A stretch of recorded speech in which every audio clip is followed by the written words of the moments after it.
So hello and welcome to the 13th episode of the Boar Hat Tavern Podcast, a podcast all about Seven Deadly Sins Grand Cross. I'm your host, Daz, and I'm joined today, as always, by my co-hosts, Sandyy and Novage. Today, we're going to be talking about the state of global. Seaton did a great video, which was kind of addressing this today, and I think he brought up a ton of good points, so we want to talk about that on the show today. We're also going to talk about Festival Zeldris and Chandler, which dropped on JP last week, so we have a little bit of gameplay that we've seen and some thoughts and insights to give there, because that's going to be right around the corner for us as well as we get closer and closer to the JP merge point. We're going to do a top 10 list, because it's an off week. Top 10 DPS. Sandyy and Novage, spoiler alert, haven't seen this list, so I'm going to be surprising them with it as well to get their takes on how well it does. And then we're going to finish off the show with a Would You Rather fun segment. And Would You Rather is the name of the game that we're going to be playing. So before we get into the show, though, Sandyy, I am sorry. I broke two promises that I made to you this week. I didn't work on the website, which I was so sad. I had time slotted today. I was gonna play hooky from work for a few hours and just get our website up and running, but I got busy and I couldn't get to it. That was broken promise number one. Broken promise number two, I haven't watched any more Demon Slayer. I'm halfway through the second episode. I didn't even finish the episode. That's a crying shame, I think. I wore these specifically for you, and now we have to apologize to all our listeners and our viewers of our crappy website again. It's like a meme now. That's what a meme is, right? I don't know. It is what it is. But speaking of broken promises, Novage, it's like a month, 2 months maybe overdue now. Where's your Bond cosplay, man? It's coming along. Some trial and error, learning how to get the right color and primer, and I'm hoping that when it's done, it'd definitely be worth the wait. I can understand, it must be really tough to fit into those leather pants. So that's obviously what the big holdup is, right? It's a technical issue. Yep. Got one more month on the treadmill. I like it. Okay, well, let's get into the show anyway. So the big news out of today, and like I said, this is something that's been brewing for a long time, and it's kind of come to a head, I'd say, as of yesterday when we got our maintenance notice. The maintenance notice dropped, and pretty much the only thing we're getting of note is new season of Reverse Stages, which is cool, and some cosmetic rewards that we're going to be getting. And a lot of people are expecting, hey, this would be a perfect time for a final boss. Maybe the new Tower of Trials they keep talking about would come in. Just some new content to try and keep people excited. And I think with this, it's not necessarily this notice that was the big issue. It's everything that's kind of added up to it. On global now, what we're seeing is every month we're getting a new festival banner. Any banner in between, like we had the Valenti banner just recently.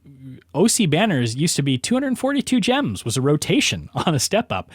It's now 900, right? The rate ups are horrible, like pretty much every festival banner. We all know what the rates are like there. We don't see banners anymore with like a 0.5% rate up.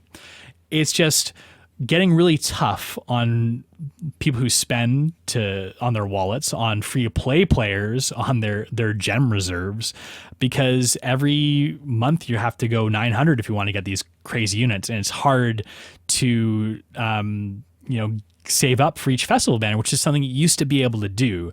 And without having all this content like Tower of Trials, which we were supposed to have like 3 weeks ago, they could have wedged the Tower of Trials in there. They said, okay, you know what, we're going to hold off on putting out Tower of Trials because we got a new updated one for you. But that new updated one hasn't come. So a lot of people are like, well, you could have just fit the old one in and then give us the updated one like next week or something, right? We could have wedged in a Tower of Trials there, but that didn't happen. They mentioned something about compensation at the time too. We haven't seen anything about that. No final bosses. We're so far behind in things like final bosses, Tower of Trials. That's a lot of gems that we're not getting that people were kind of expecting based on JP's schedule. Not only that, but we're getting, I guess, when Seaton did his video, he did end it on a nice note. He was pretty angry for a lot of it, you could tell. Whenever he swears, it always catches you off guard because you're not used to him swearing. But by the end of it, he was saying, you know what? we are getting close to that point where JP and Global are going to get together. And the hope is that since JP seems to be a bit better run by their developers, maybe Global will be taking their development team, moving them on to a different project, and just Netmarble, all of their servers will be run by the JP development team. So hopefully that'll give us better communication and everything else that goes along with what JP's been getting. And we can settle down these strange release schedules, like these accelerated schedules we've been experiencing as well. So that's a lot to chew on. But Sandyy and Novage, I'd love to get your guys' takes on it. I know Novage has got a lot to say. So Novage, what are your thoughts on all this? Is this an overreaction, an underreaction, right on the mark? What do you think? No, I think it's right on the mark, because I know everyone, Merlin banner is currently on, and we are expecting the ReZero collab coming our way. But there's not much content to get gems. Like you hit it on the nose when, no tile trials. I'm not remember if we get much gems from that, but definitely from the final bosses. I know there was a Jericho and Gilia final boss that probably will come our way at some point. And then, it just the other various things that, they're not releasing that would help the free-to-play community out. I mean, it's hard for them to get gems currently with no content. I don't know if that's, like you said, the plan, that they purposely aren't doing this just so people are forced to spend. Well, I think what the strange thing is too is we know, and someone up on a higher management level was saying officially that we're expecting to get to the merge point. I think it was May or June. So that's really close. But there's so much PvE content that we haven't had. Like, you just can't wedge that all in. I don't even know what season of Tower of Trials JP's on, but it's not season 5 or 6. It's like season 8 or 9, I think, right? So we've missed out on a few seasons of that. There's final boss returns that we haven't had. So there's a lot of that kind of content that we're missing on, and it's stuff that you would imagine. I mean, I'm not a mobile game developer, but you imagine a lot of this stuff is easy to do, like a return of a final boss, or if they've got the assets and everything to like put a final boss in for during an off week like this to try and make everybody happy, but they obviously haven't. But no, but you got a good point too. Like a lot of people are conspiracy theorying about it, and I'm not sure if it's even that much of a stretch to call it a conspiracy theory, that they're trying to starve us for gems right before our big collab banner. Collab banners are notorious. ReZero, it's a great collab banner. I watched all of it. I love ReZero. But you know that the only unit there that's going to be like really great is Amelia, and you got to get her high alt level. So you're going to spend a lot of money, and they know that they don't want you to have that gem reserve so you can get like the free like 6/6 Amelia. They want to like milk you for gems. Sandy, are you feeling milk? Because I want to pull on this collab banner, but I don't have the moolah to put into it. You know what? It's very unfair, especially I feel the pain of the free-to-play community because, like you said, Daz, there's a pool fatigue, and I spend money. I really do. If I want a certain unit and I'm like committed to getting them 6 out of 6, I'll throw money at it. But how do you expect other players to progress in the game when these units are now needed in PvE content? For example, like Guild Boss, right? You need a high Amelia, but how are you going to do that if you don't have the gems to go for it?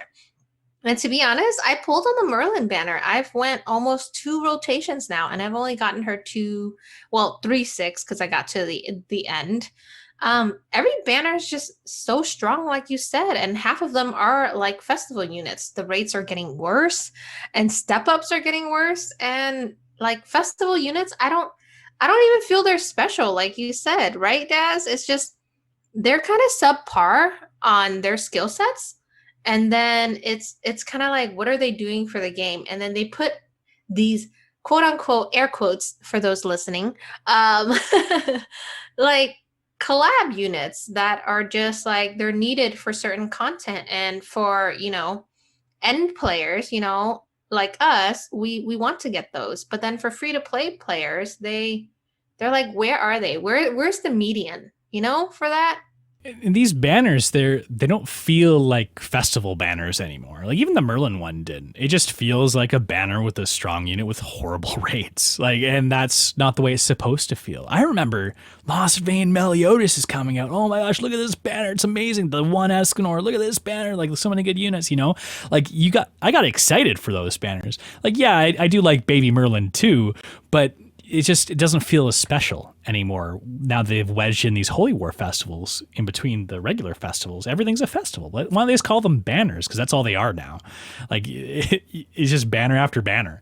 They need to have better communication in general because this fatigue is becoming an issue and it's frustrating when you don't hear anything from a long time. I think Novage, you were saying off camera, we haven't had a set of dev notes in almost a couple months now. Too. That's a long time. I used to do a podcast for a game called Heroes of the Storm. It's put on by Blizzard, and Blizzard was great at every week putting out like notes and like trying to communicate. They had community managers that we like often interacted with. Even we were in a big podcast or anything too, but we had a good relationship with their public relations team. And like I don't even know where to start with Netmarble. Like who do you talk to? There's no one out there. CM Gold, like no one's seen his face. You don't talk to, you're not going to be talking to Ordinary. He's gone. Not that he would say anything anyways. Now you got Cameron Lott. I mean, they're just, you know, they do their videos or whatever. My point though is that transparency and communication goes a long way with the player base. And I think that would go a long way to reducing this kind of grindy feeling that just comes with the territory with a gacha game. Like there's going to be grinds, there's going to be people leave because, you know, it's a lot of repetitiveness, but just being communicative, that helps so much. I just wish they would do that a little more. You feel me, Novage? You feel me?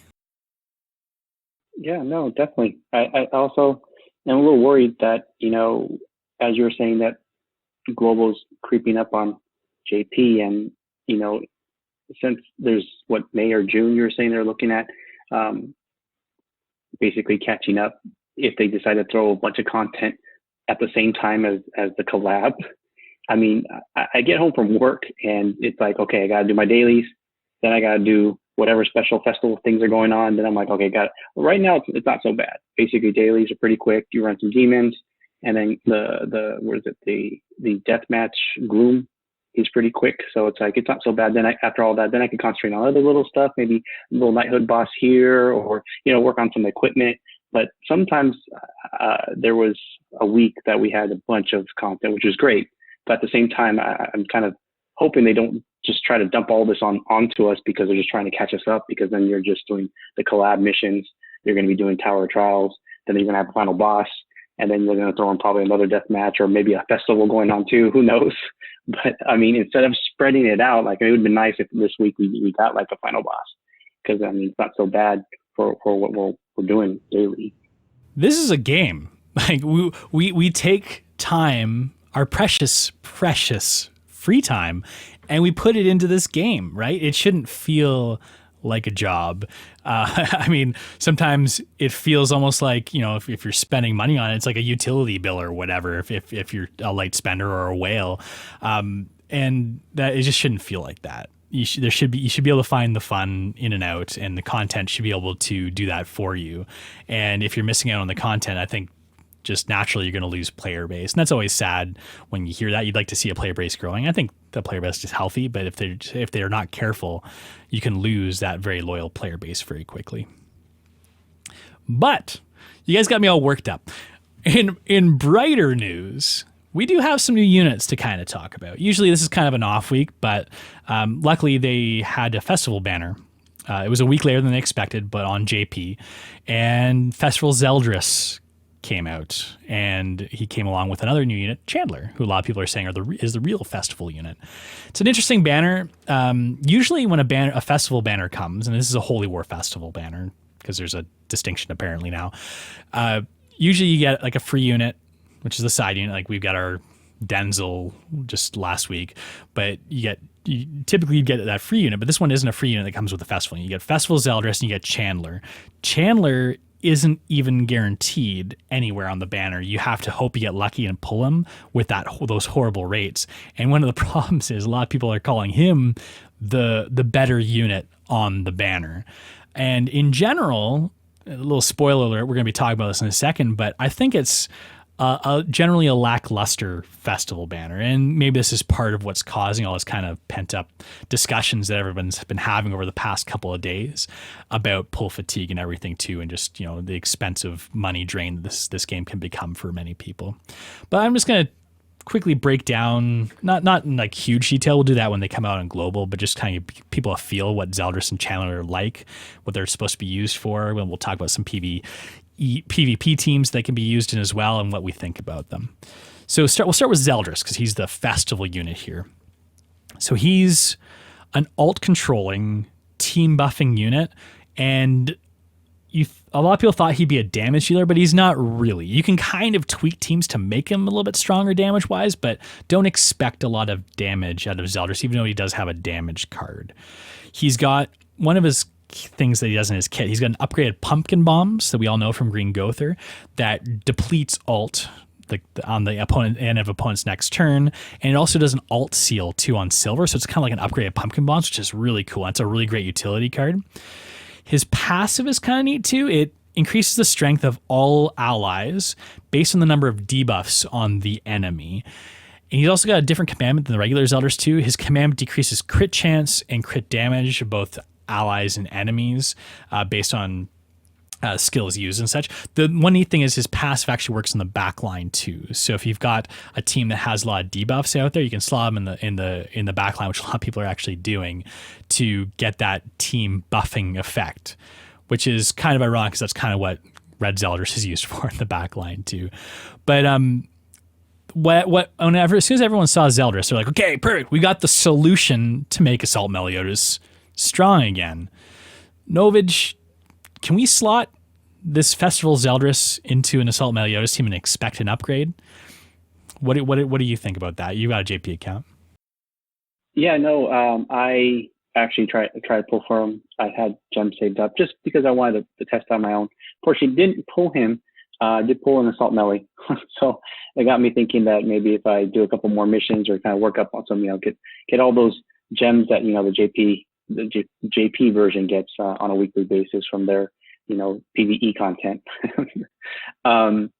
He probably could work really well in the Assault Melee team. I've seen videos. There's all kinds of videos, this week from just nothing but Zeldris and Chandler all over the place. Crazy teams. But one of the ones that probably stand out, of course, is your traditional Assault Melee team that normally has a red Zeldris in the sub slot. Switching that red Zeldris for this Zeldris, the green one, you'll see, his passive is still working, but his commandment won't be in effect. So therefore, you're getting the advantage of the debuffs on the opposite team and boosting up your allies. So I think the max is like 20% to the stats at full percent. And basically, it's just depending on all those debuffs that Assault Melee produces on the opposite team, like the defense down. I've seen some scenarios where you're playing against Assault Melee and you attack too many times and the whole team has all these red shields. So, in a sense, it's very similar to Zeldris' passive already if you have a commandment team. So it's like you're switching out kind of just to use him in a sense. You may get more CC out of the Zeldris, but again, you're going to have to be buying new cosmetics, upgrading those as well. A lot of people probably have invested in the original Zeldris, so it's like having to start from scratch again is kind of annoying. But that's probably a common team that everyone thinks of. But the other team that Daz was talking to me about earlier was I was like, why isn't Zeldris more of used as a frontline person, damage dealer? You're using Kyo to proc the debuffs on the opponent, and then Zeldris is able to take advantage of that because of his passive.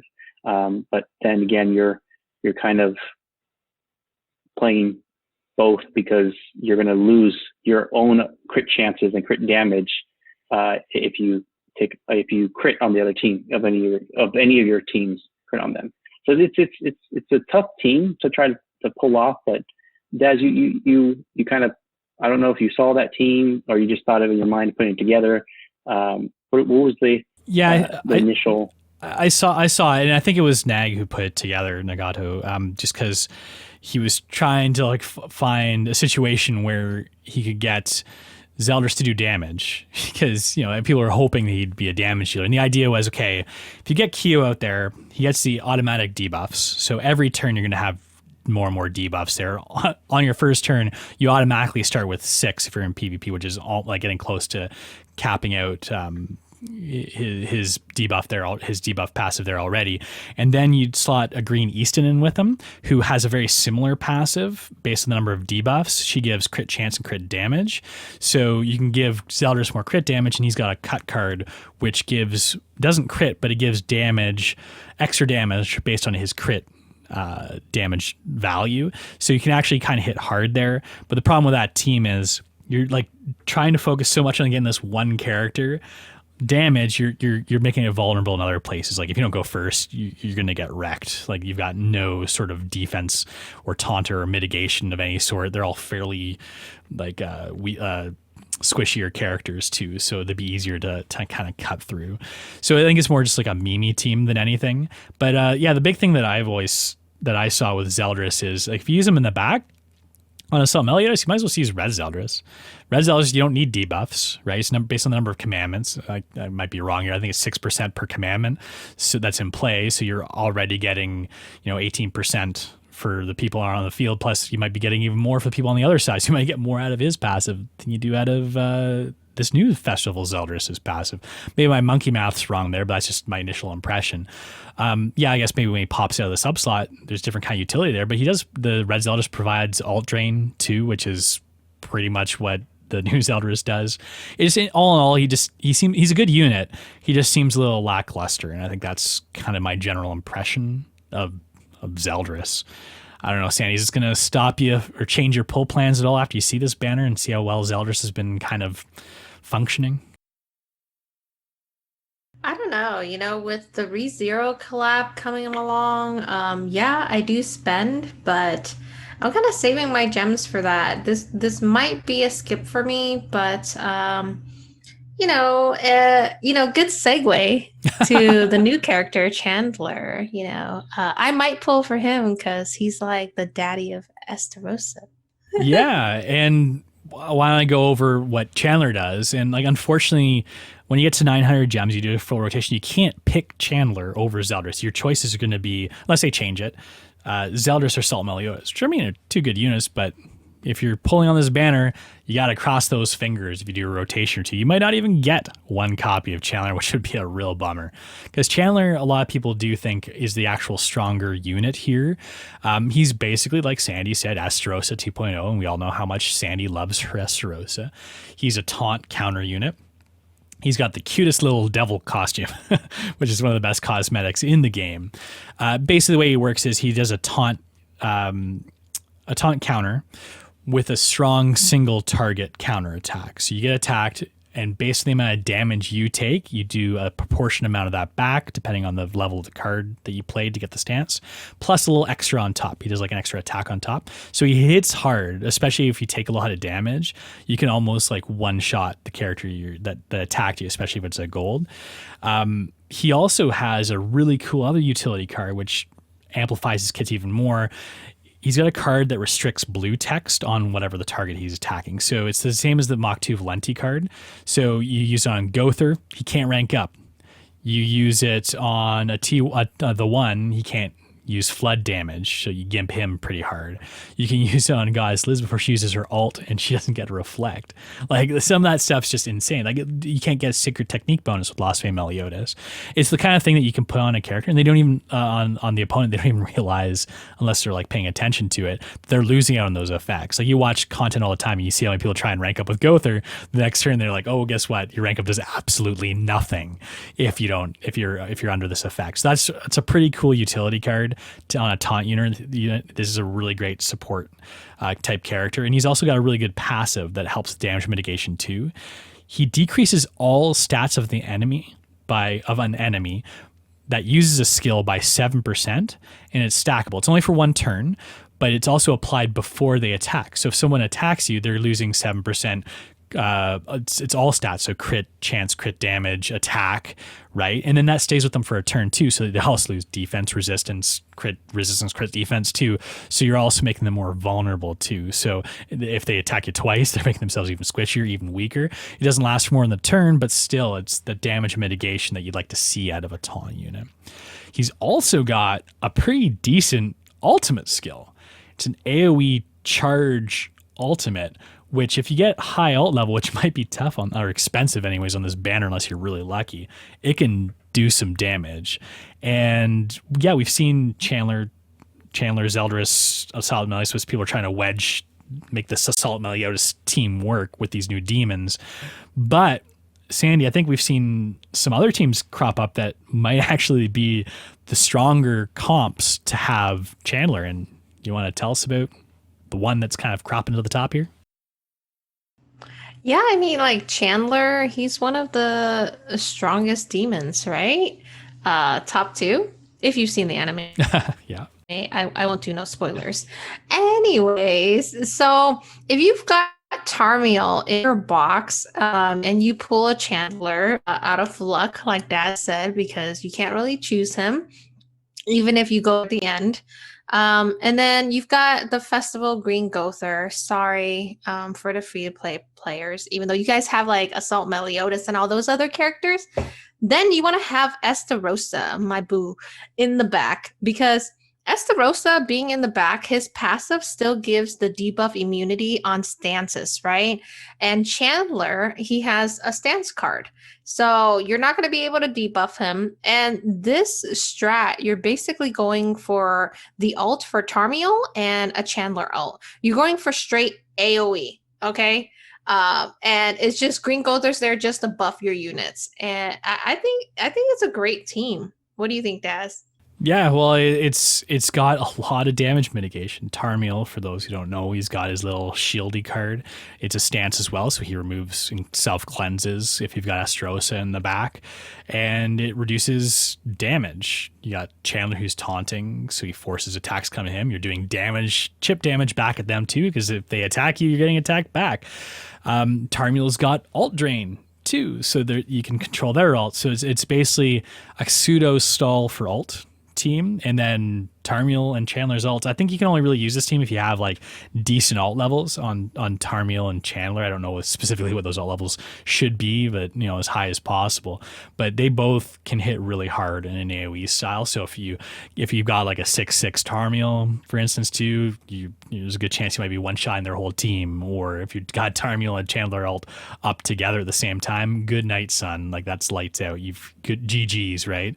And even if you happen to kill that Chandler, you got Estarossa popping out, right? And we all know how good Estarossa can be too.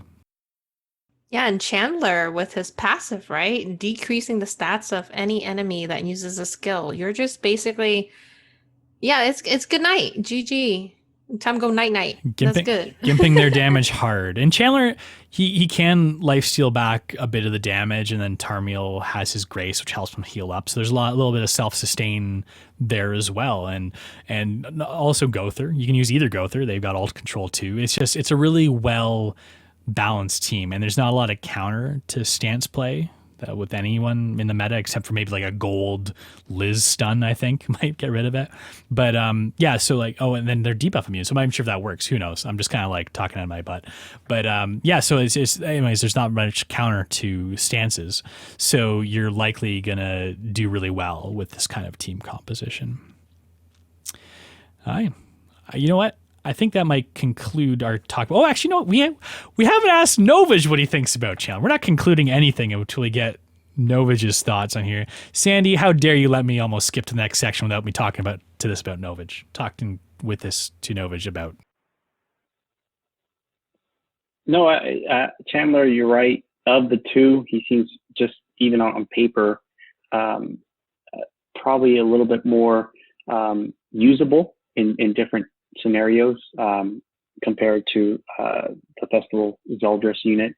I mean, I'm interested to see if we see that comp as a meta, the Tarmiel, Chandler, and Green Gother. I don't know how well it's doing in JP right now, but I mean, it'd be interesting to kind of run across those units because, as you said, I mean, you take Chandler out, jumps in Estarossa. It's going to be kind of, annoying that you're like, you just took care of a counter unit and another one jumps in, and not just any unit, like Estarossa. He's not your typical, just taunt. So, I mean, I hope that, Chandler's going to be on other banners, so you're not forced to pull on this one just to get him, in a sense, because, I mean, a lot of people may skip the banner because they may not have use for the festival Zeldris, but, it's hard to say if we're going to see him on any other banner. I mean, the blue was it Green Arthur? I mean, he got moved to not any of the park tickets, but he was moved to the race only ticket. It'd be interesting if they put Chandler on the demon one. Yeah, I think if you go into this festival banner, unless they change the structure of it, chasing Chandler, prepare to chase disappointment, because you can spend a lot of gems. We've got people in our guild who have gone hard on banners, like, thousands of gems, and they don't even pull the banner unit, right? This is for non-guaranteed banners, so you can easily spend. I could see someone spending 3,000 gems on this and not getting a single copy of Chandler. Like, that would be bad luck, but it isn't out of the realm of feasibility. So if you really want Chandler, be prepared to either spend or be prepared to wait, because that might be the smartest choice for you and your gem reserves if you don't want to court disappointment. On that somber note, let's move into the next section. We had such much better segue prep, but then Novage had to go and ruin it by talking to us about Chandler. So we're going to talk about the top 10 DPS units in the game. This is a list that is extraordinarily official, curated only by me. So if you have any comments about it, any anger, you think there's anyone I missed here, direct it to me. Don't blame Sandyy or Novage, please, because it's my fault. I probably missed a ton of units, and you know what? That's what top 10 lists are about. You have to leave some out, and this has got a lot of personal bias in it. So DPS units, I'm kind of categorizing as units that are their primary purpose is for DPS. And we can argue about, units that are DPS, like, Estarossa. Is he a DPS unit? I don't know. Did I put him on the list? You're about to find out. But there's characters like that could be maybe considered DPS, maybe not, right? But some of those characters I did leave off because I don't think they're considered to be DPS units. Maybe they'll be added to future lists down the road. So I'm going to start the list off with our number 10 slot. Now, this one might have been the number 1 slot the very beginning of the game, and that's Green Jericho. A lot of people may say, what? You got her on the top 10 list of DPS units? And hold on, people, there's a good reason for it. She's a very accessible free-to-play unit that you can get in the coin shop for gold coins. You don't even need to use those valuable platinum coins to get her. And she still can hit hard. She got a buff recently, so her CC's gone up a little bit. And she can still be used in a lot of content if you don't have your derrieres for like guild bosses and things like that too. So my first unit on the list is Green Jericho. Sandy, tell me I'm wrong. You know what? You're not wrong, because her passive, right, is, if I remember correctly, she increases her crit chance per skill used. And she was the OP unit to use for Einik back in the day, right? And some of the other guild bosses. And if you pair her up correctly and you prompt that passive, I mean, hey, it works. It works, and the RNG isn't horrible. So I can see why here you put her there, because you know what? For free to play, and I don't know if you're doing this for free to play, Daz, but that's amazing. Green Jericho is just a player that if you just want to get your 6K score and you just want to get those rewards instead of going for like try hard, she's a player. And honestly, I use her for my training cave. I use her for certain missions. She's OP. And I don't even have UR equipment, nothing. And the new blue demon raid boss that just got launched in JP I don't know if she'll end up being used, but she's one of the recommended units, and those are air quotes again for anyone who's listening. So she could potentially find a place there. I haven't seen her in many of the reliable strats, but she does do a decent amount of damage to that blue demon. I should have prefaced this list by saying too, this isn't just for PvP. This is just overall damage dealers and utility throughout all content. Okay, that's a big asterisk there. This isn't just a PvP list. Okay. So, Novage, quick take on Green Jericho. Is it a good way to start off this list? Yeah, I think everyone at some point, if you played the game since launch or even a month in or 2 months in, you probably got her, leveled her, got dupes of her because you wanted to upgrade her. And I mean, it's probably, in everyone's box sitting unsuper awakened because pretty much that's how mine's sitting. But yeah, she was a great DPS unit for me back in the day. Yeah, definitely. And you know what? She probably bumped out a couple other units that maybe would be deserving of this spot too. But you know what? Just the whole fact that she has that kind of nostalgia value, I think, is one of the big reasons she found her way into this top 10 list. Okay, so moving along, we spent a lot of time on Green Jericho, so let's move on to the next one. Might not spend as much time on this little guy. I put this on here. Yeah, this might surprise some people. Green Hawk. And little addendum too, while the 50% stats boost is going on, you would never want to use him in PvP. He's a PvE unit, but he can clear story and future bosses, guild bosses too, with ease. So that's the big reason that I justify putting Green Hawk onto this list. This is probably one of the more controversial picks. Again, only when he's got his 50% stat buff active, which is just during certain events. So no, we're on a Sandy first. She loves Hawk. What do you think about having the little Hawk guy on the list? Were you expecting that?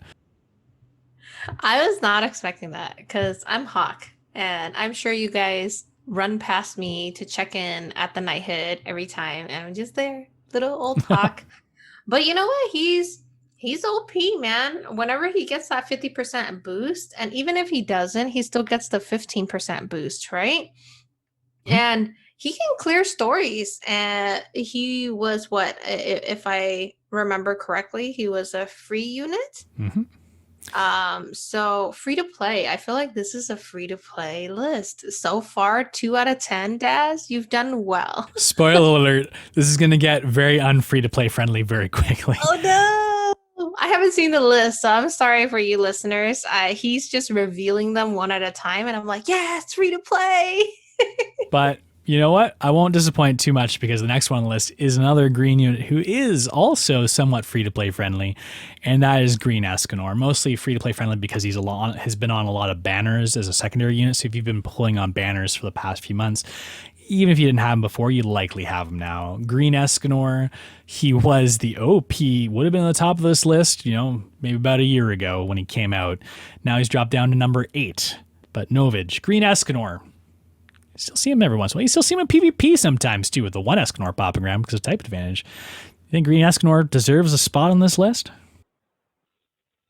Definitely. I think Green Escanor is probably a unit that we, again, right after Jericho or when he came out, everyone was so hyped on this unit. And I would say before the Angels, before any of the festival units, I mean, he was the unit to clear your PvE content. He was the unit you take, at that time, probably the Hell Demons weren't even out yet. So you probably used him on, it doesn't matter what color he was. You just took Green Escanor. When you join a Demon invite, there always is going to Green Escanor. Doesn't matter. It could be against the color disadvantage. They're still taking on to it.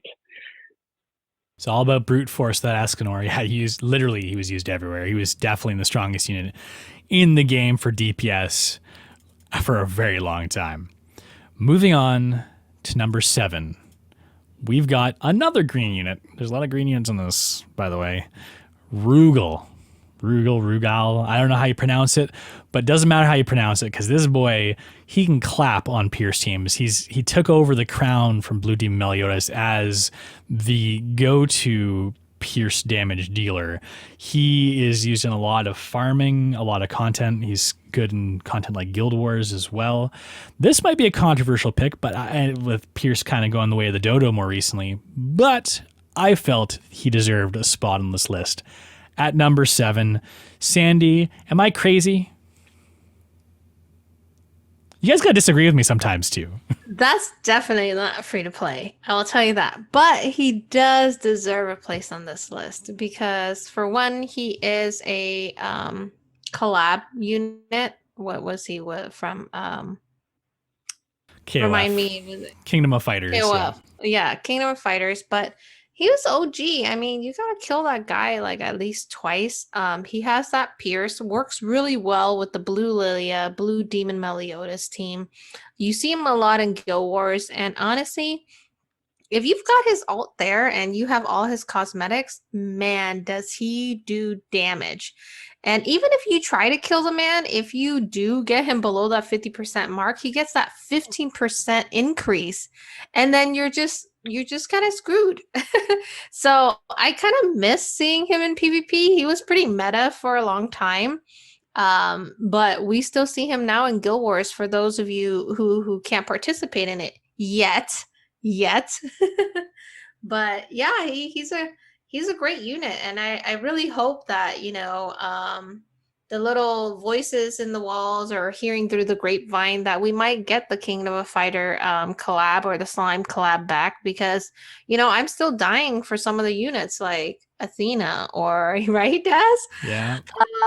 Or like Milim. These are all units you kind of need, especially if you're like a collector. But overall, I feel like Netmarble does a good job of kind of giving them all their little unique quirks, and they work in some form or in some way, except for like the weird characters like Frisia and stuff like that. I haven't found a use for them yet. Sorry, did you actually just reference the Slime collab coming back that you want Milim?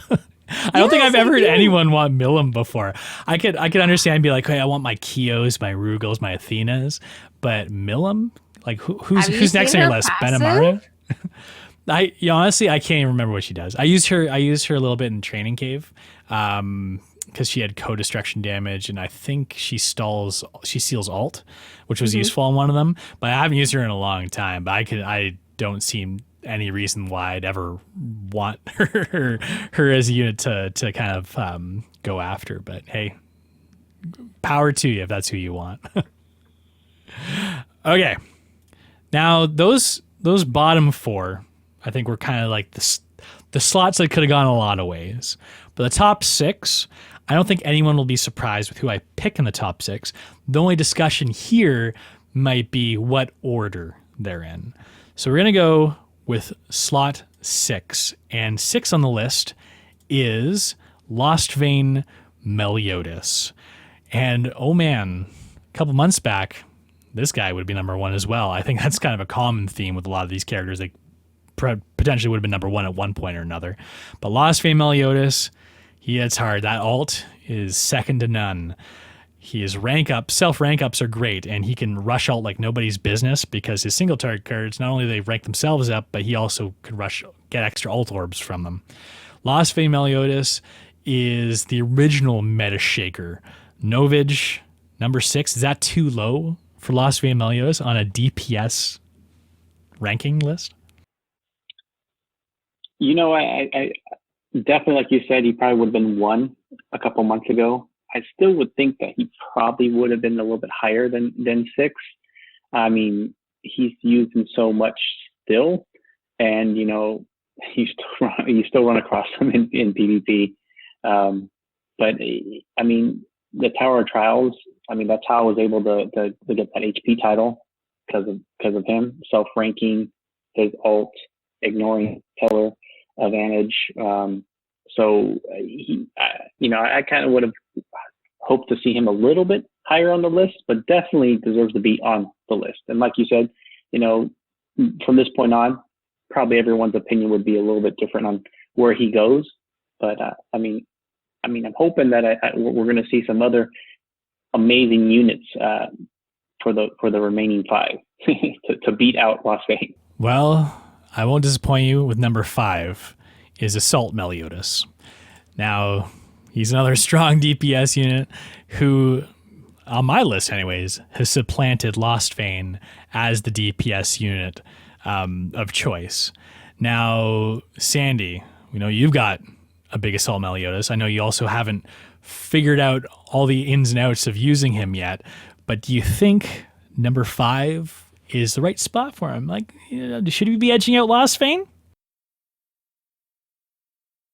I don't know. Like, I feel like Lost Vein deserves to be number 5 versus Assault Melee, but Assault Melee, the reason why, for those of you listening in and watching, is because with Assault Melee, you have to go with a full commandment team. And I feel like with Lost Vein, you can kind of put him with any other OP units or any taunters, and he would work pretty well because he, again, self-ranks, and that ult just does high damage.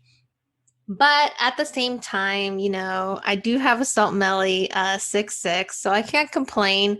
Although I don't really know how to use him yet. Don't, y'all can troll me in the comments and everything like that. But yeah, I fight against him all the time, and because I don't know how to use mine, it's just wow. Like, he gets those self-buffing, but not only does he self-buff himself and his basic stats, he also decreases you, so he just weakens you. So I can see why him being, 1 rank higher than Lost Vein Meliodas, and I think that could be why. It's because he's not only, servicing himself, but he's dealing that weakness point to the enemies, and you don't even know it. You're like, oh, it's fine, I'm only going to use 1 attack card, but you don't understand that shit stacks. Excuse my French. if my son made this list, Assault Meliodas would be at the top. He pulled one, luckily, on the banner, and he uses him for all content. His he puts Droll in there too, and his Droll has like next to no gear on him. It doesn't matter. He just goes ham, and you know what? It works. It works because Assault Meliodas in most content, he just wrecks face, and I think that's a fact. Okay, going on to number 4. So Novage, let's see if you can guess who's going to be number 4. We're missing a few key DPS units. Who do you want to see in the number 4 slot? I'll let you know if you got it right. Well, you already got Assault and Lost Vein out of the way, so thinking maybe we're looking at possibly Red Escanor? Red Escanor above Assault Meliodas. Shame on you, sir. There's no way in hell I'd ever do that. No, we put Baby Merlin in number 4. Baby Merlin. And again, this could be a controversial pick. She's got a pretty strong AoE, especially when paired with Demon Hendrickson or the upcoming collab units too that boost, I think it's Ram, that boosts unknown units damage. She can pack a big punch, but also her single target card, Rex Face, and she's, unlike a lot of them on this list, is pretty survivable because of her passive too. So I don't know. Is Baby Merlin a little bit better than Red Escanor in your in your opinion there, Novage? Yeah, definitely. I mean, if built right, of course, she's definitely should do some great damage to the Grey Demon and even PvP paired with the right characters. I was trying to see if you were trying to shake things up without like the festival units and maybe throwing, the whole old mono red team in PvP. It was kind of dominant for a while there with Red Escanor, but no complaints here. I think Baby Merlin definitely great at number 4. I think she, in a sense, is probably a unit that's probably fun to. I mean, I have her on JP account and have her on Global now, and it's just a fun unit to use when you can. I mean, some of the stories that come out, you don't necessarily have to use like your best team. You could just try different comps just for fun. Well, I can hear the disappointment in your voice, and spoiler alert, Red Escanor did not make the cut on this list, yeah. let alone... I figured at this point, if he's not on the list yet, he's not making it. He was in consideration for some of the bottom tiers, but he didn't quite make the cut. So next on the list is a similar unit in a lot of ways to Baby Merlin, and that is Sariel. Sariel has one of the strongest AoEs in the game, and his single target damage is nuts. Plus, he enables all other angels, as well as he's a great subslot unit. Not that that's what we're talking about today, with his grace. So, Sandy, Sariel at number 3. Is that where you'd place him?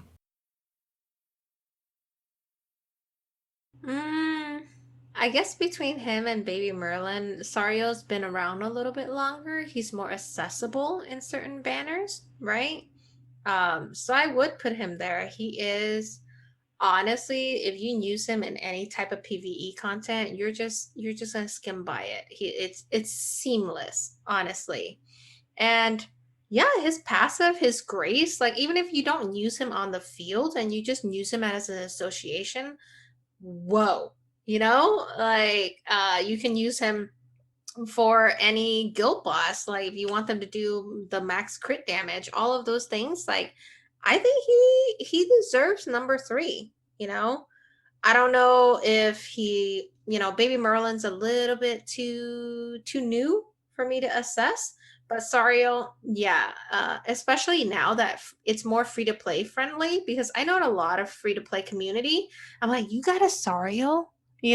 But maybe that's because I'm toward the end of playing and I'm waiting for these units, but a lot of free to play members have been able to pull him, so hey, that's a big plus. He's great in a lot of content, great on demons, great in a lot of PvP, PvE as well. You find Sariel in a lot of different places in the game. Number 2, Novage, you can try and redeem yourself and guess who number 2 is. We only got 2 left here. Yeah, Sandy knows, I'm sure, because she's much better at this than you are, apparently. But I'm going to give you a redeeming chance here to guess who the number 2 unit is. And please don't say Red Escanor, because it's not Red Escanor. Who is it, Novage? Let's go with the 1. You failed again, sir. It's Red Derriere on my list, number 2. That was my second guess. Sure it was. Easy to say after you see what the answer is. But yeah, the next one is Red Derriere, just because she is such a staple in final bosses and guild bosses in particular. Anytime you want to do stupid amounts of damage, you pull out Red Derriere. No one has the potential to hit as hard as her once her stacks are full, especially with that ultimate. I'd love to ask your opinion on this one, Novage, but I got to go to Sandy because it's her Dairy Queen. So what do you think? Dairy, should she be number 1?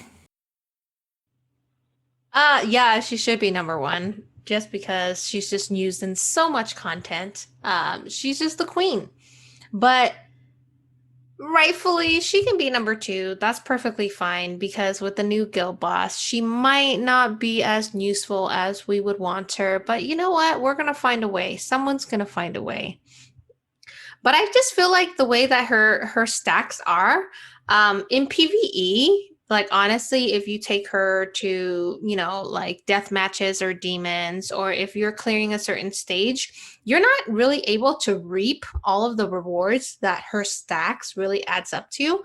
And seeing it hit over, 1 mil, 2 mil, 5 mil is just so gratifying. And honestly, having her, she's just, I don't know if it's feminism, but she's freaking amazing. She evades stuff and she'll wombo combo you into oblivion.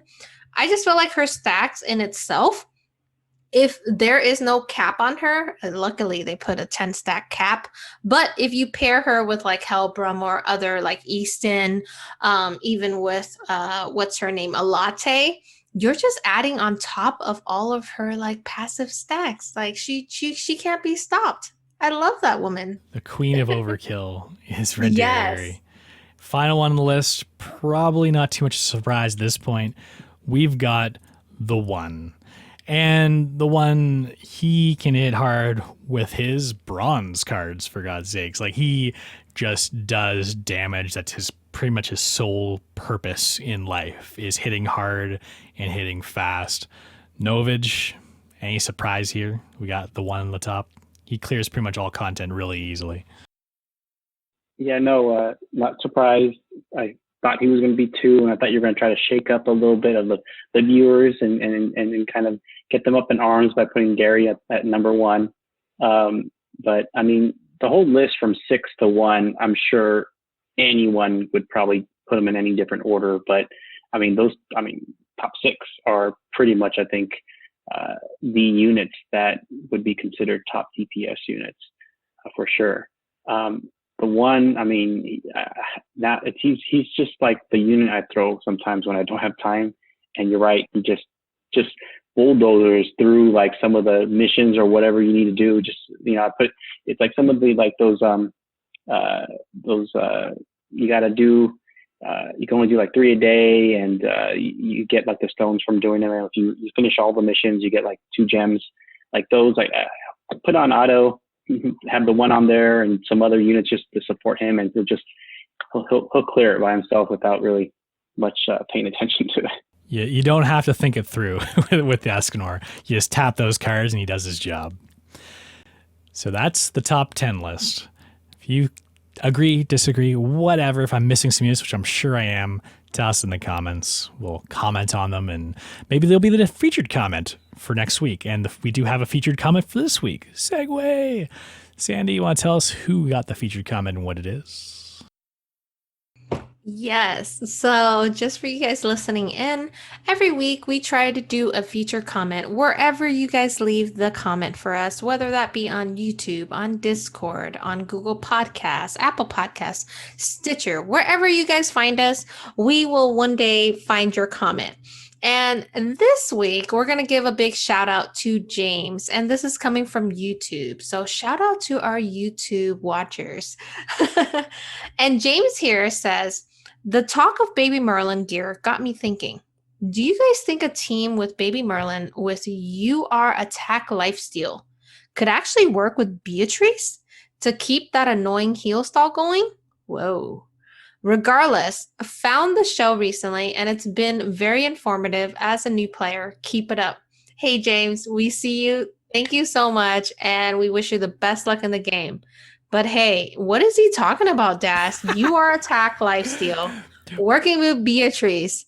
Do we need to look into this strat? Last show, we talked about the viability of having a use for lifesteal gear on Merlin, and there's been people who've showcased this, and because of her passive, healing up as a Merlin does have its advantages. The big question is, pairing her with Beatrice, does this make sense? You can put together, Beatrice is unknown as well, you can make an unknown team, toss Ram on there too. These are future collab units, give them all extra stats boost to put them up there.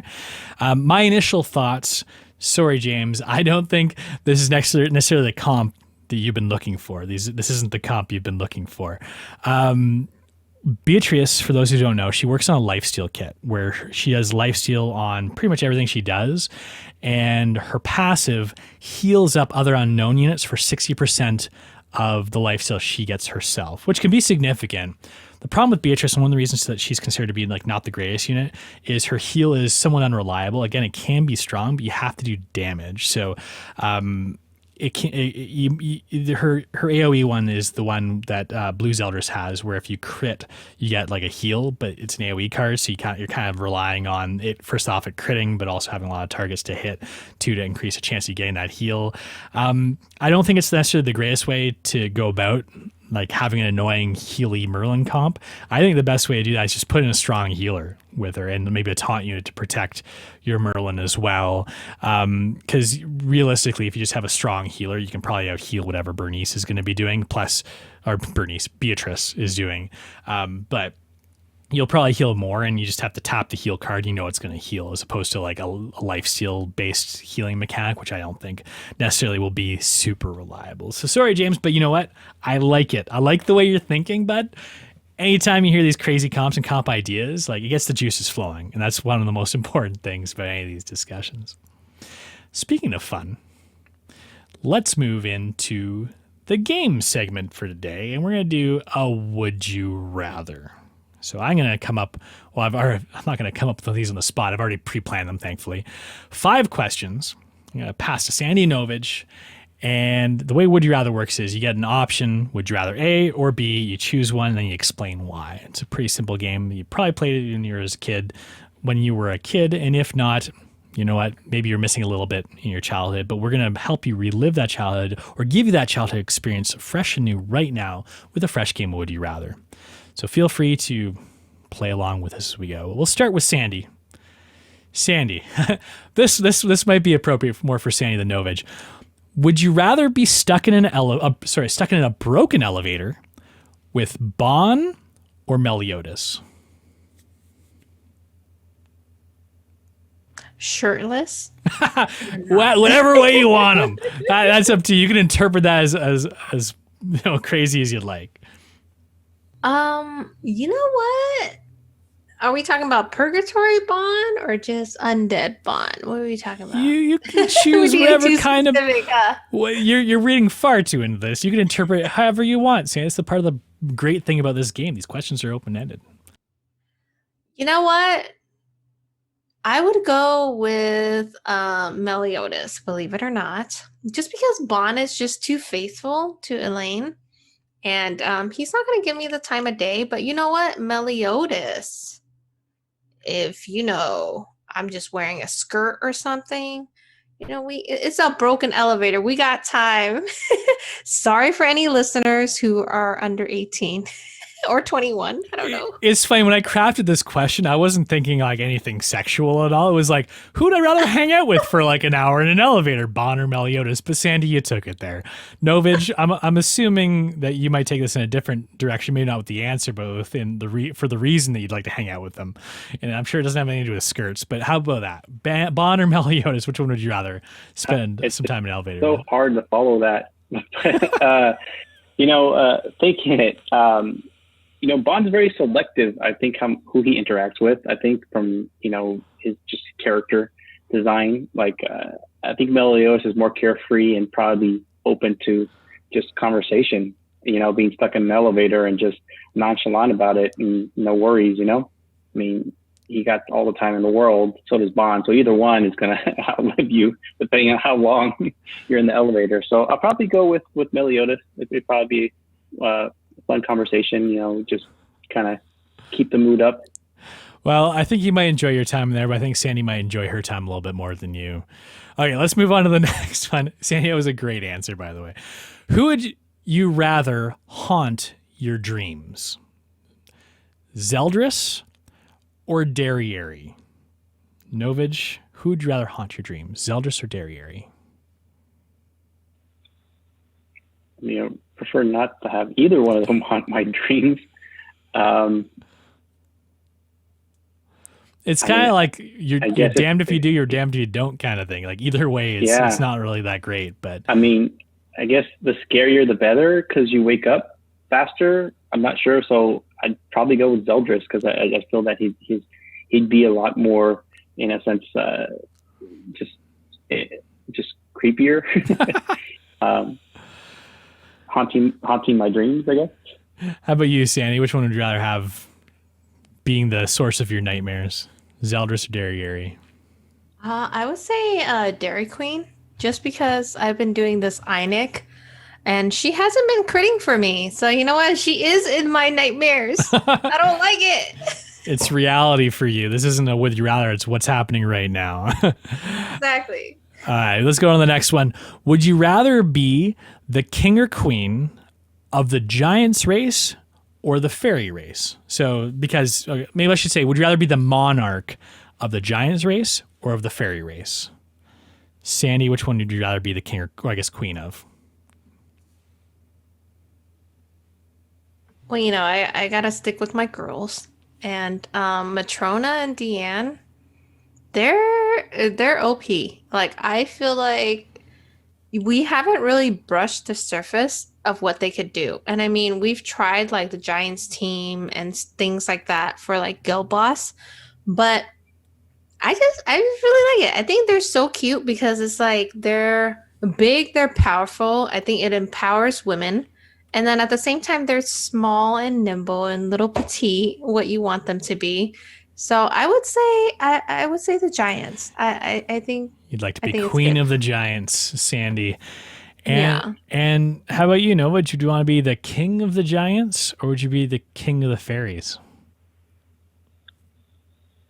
You know, I feel like the giants, they kind of move from place to place, and they don't really have a kingdom, I would say, or a area. I mean, I'm leaning towards the fairies because, you know, they at least have a forest, they have a giant tree in there, and, you know, it's almost like a stationary home for them. So, I mean, plus they got some pretty cool spears, depending on, I guess, your luck on and whatnot. So I kind of like the abilities more than the giants race. So I'd go with fairies. And I guess blue and forearms isn't your kind of thing. All right, next one. Would you rather listen to an hour-long stand-up comedy routine from Gother or Escanor? Crazy question, Sandy, but what's your answer for it? Who would you rather have to sit through an hour of stand-up from, Gother or Escanor? Both renowned for their sense of humor. Being sarcastic. My goodness. Do you want to hear about, you know, not having a heart, or my heart goes to Merlin? You know what? I'm gonna have to go for Daddy Escanor, because he's a better sight to look at, because, you know, whatever he says, I'll be like, okay, ha, ha, ha. But you know what? Gother has that dry humor, and sometimes he says some things that you kind of miss, especially if you watch the anime. So I don't know. But yeah, Escanor, I'll look at him all day. I will stand an hour, even if he doesn't say anything. Fair enough. Novage, you may not think the same thing as Sandy here, at least again for the different reasons you'd want to weather the storm for Escanor or Gother. Which one would you rather do for an hour? You know, it's funny I think if both units or both characters were actually up on stage doing stand-up, I think Sandy hit on the nose. I think Gother would be a very dry humor comedian, and then Escanor would be more about, I guess, why he's superior over you, or some in some way. I don't know. I think I'd probably go opposite to Sandy. I think, you know, Gother doing some stand-up dry humor might actually be pretty funny. I mean, because he doesn't have expressions. He just stays, and you know, and it's you know, it'd be interesting. You might have sold me on it too. I think he might be pretty funny as well.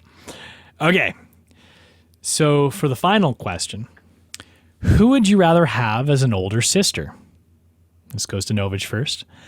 Elizabeth or Deanne? I would probably go Deanne. I mean, having an older sibling, you know, they're always the go-to person to, you know, protect you or get you out of trouble when you're messing with the wrong people. And, you know, a giant as a older sister is definitely a plus to have. I'd go with Deanne for the older sister. How about you, Sandy?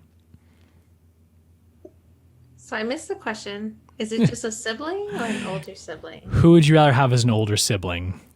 Elizabeth or Deanne? Okay. So I'm an only child, so this is very intriguing for me. I would go with Elizabeth. Honestly, I feel like she's very loving. She's not going to give up on you, and you know, if she brings the 7 deadly sins home, I'm not going to mind. That's a great answer. And what a way to bring home the show, because that's the end of the show for the week. So thank you for joining us today at the Boar Hat Tavern, a 7 Deadly Sins Grand Cross podcast. We stream the show live on our Twitch channel, twitch.tv/Boar Hat Tavern, every week on Monday nights at 9:30 p.m. Pacific time. And Sandy, you do YouTube videos. This is probably one of the only shows we haven't actually mentioned or referenced your YouTube videos in a long time. if people are looking to find out, the next best strat to run on Guild Boss or Final Boss or what have you, where can they find it? Yeah, so I'm a little bit behind, but if you guys, I would appreciate the follow.